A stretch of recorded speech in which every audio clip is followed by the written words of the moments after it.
Praise the lord. ఎలా ఉన్నారు? మీ అందరితో ఇలా మాట్లాడటం చాలా సంతోషంగా ఉంది. Battle field of the mind episode 4. పోయిన ఎపిసోడ్స్ లో మనం బ్యాటిల్ ఫీల్డ్ లోకి ఎంటర్ అయ్యే ముందు మన మైండ్ సెట్స్ ఎలా ఉండాలనే విషయం గురించి నేర్చుకున్నాం కదా. ఈ ఎపిసోడ్ లో మనం యుద్ధాలు చేస్తున్నప్పుడు, ఆల్రెడీ బ్యాటిల్ ఫీల్డ్ లో ఎంటర్ అయిపోయినప్పుడు మన మైండ్ సెట్ ని మనం ఎలా ట్యూన్ చేసుకోవాలి అనే విషయం గురించి నేర్చుకున్నాం. మానసిక పోరాటాలు పోరాడేటప్పుడు చాలా మంది వైఖరి ఎలా ఉంటుందంటే, ఎప్పుడెప్పుడు యుద్ధం ముగిసిపోతుందా, ఎప్పుడెప్పుడు సమస్య తీరిపోతుందా, ఎప్పుడెప్పుడు ఊపిరి పీల్చుకుందామా అన్నట్టు ఉంటారు. కానీ మనం మిస్ అయ్యే చిన్న లాజిక్ ఏంటో చెప్పనా?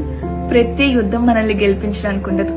కొన్ని యుద్ధాలు మన చేతులకు నైపుణ్యాన్ని నేర్పించడానికి, మన దేవునికి దగ్గర చేయడానికి, మనం వెళ్లే బాటను సరిచేయడానికి కూడా ఉంటాయి. అయితే ఈ యుద్ధాల్లో ఓడిపోవడం చాలా సహజం. 2 వారాల కిందట జరిగిన ఒక చిన్న ఇన్సిడెంట్ ని నేను మీతో పంచుకుంటాను. ఇంటికి వర్క్ ప్లేస్ కి మధ్యలో 24 కిలోమీటర్స్ డిస్టెన్స్ ఉంటుంది. సో ఎవ్రీడే లాగే ఆ రోజు కూడా నేను నా వర్క్ కంప్లీట్ చేసుకున్నాను. చాలా టయర్డ్ అనిపించింది ఆ రోజు నాకు. సో ఇంటికి నేను ట్రావెల్ చేయలేనేమో అనిపించింది. ఇట్లా నా దగ్గర ఒక మ్యాజికల్ పవర్ ఏదన్నా ఉంటే బాగున్నాం, ఇట్లా చిటికేస్తే వెళ్ళి ఇంట్లో ప్రత్యక్షం అయితే బాగున్నాం అని అనిపించింది. చేసేదేం లేక ఆటోలో కూర్చున్నా, పాటలు వింటున్నా, ఎప్పుడెప్పుడు వెళ్ళి వచ్చేస్తుందా అని ఎదురు చూస్తా ఉన్నా. అందులో నాకు ఫోన్ వచ్చింది ఆఫీస్ నుంచి. నా అధికారి కాల్ చేసి, అమ్మా రేపు ఆఫీస్ లో ఇంపార్టెంట్ మీటింగ్ ఉంది అని మీటింగ్ గురించి ఒక బ్రీఫ్ డిస్క్రిప్షన్ ఇచ్చారు. ఇంకా కాల్ ఎండ్ అయిపోగానే ఎట్లాగో ఆటోలో నేను ఖాళీగానే ఉన్నాను కాబట్టి వెంటనే నోట్ ప్యాడ్ ఓపెన్ చేసి, ఓకే రేపు మీటింగ్ కి ఈ ఫైల్స్ అవసరం ఉంటుంది అని గబా నేను ఒక దగ్గర అన్ని రాసుకోవడం జరిగింది. ఆ పని చేస్తున్నంతసేపు నాకు టైం తెలియలేదు. ఒక్కసారి ఆ పని కంప్లీట్ అయిపోయిన తర్వాత మళ్ళీ స్టార్ట్ అయింది. ఎప్పుడు ఇంటికి వెళ్ళిపోతానా అని మళ్ళీ ఆలోచించడం మొదలు పెట్టాను. అంతలో ఏం జరిగిందంటే, మా ఆటో వెళ్తుంటే మా పక్క నుంచి ఒక అంబులెన్స్ వెళ్ళిందనమాట. అంబులెన్స్ ఉన్న వ్యక్తి ఎవరో మనకి తెలియదు, వాళ్ళ మెడికల్ కండిషన్ ఎంత వర్స్ట్ గా ఉందో మనకు తెలియదు.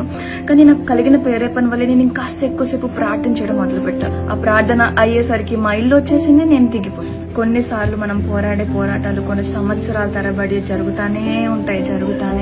ఈ ప్రాసెస్ లో అలసిపోవడం సహజం, ఆగిపోవాలనుకోవడం మరీ సహజం. అలాంటి భారభరితమైన పోరాటాలు పోరాడే వాళ్ళు మీరు కూడా ఒకరా?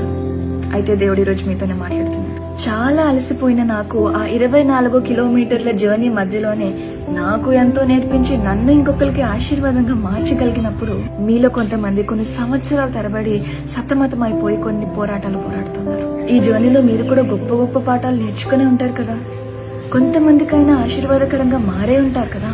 మరి దేవునిచ్చి ఆశీర్వదింపబడినప్పుడు వచ్చేంత ఆనందం నాశనానికి నడిపే మన ఆలోచనలు ఆపి మనకి పాఠాలు నేర్పించి సరైన మార్గంలో మనల్ని పెట్టినప్పుడు మనకి ఎందుకు కలగదు?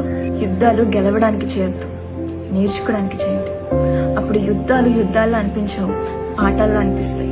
ఎప్పుడైతే మన పాఠాన్ని మనం పూర్తిగా నేర్చుకుంటామో దేవుడే మన యుద్ధాన్ని గెలిపిస్తాడు.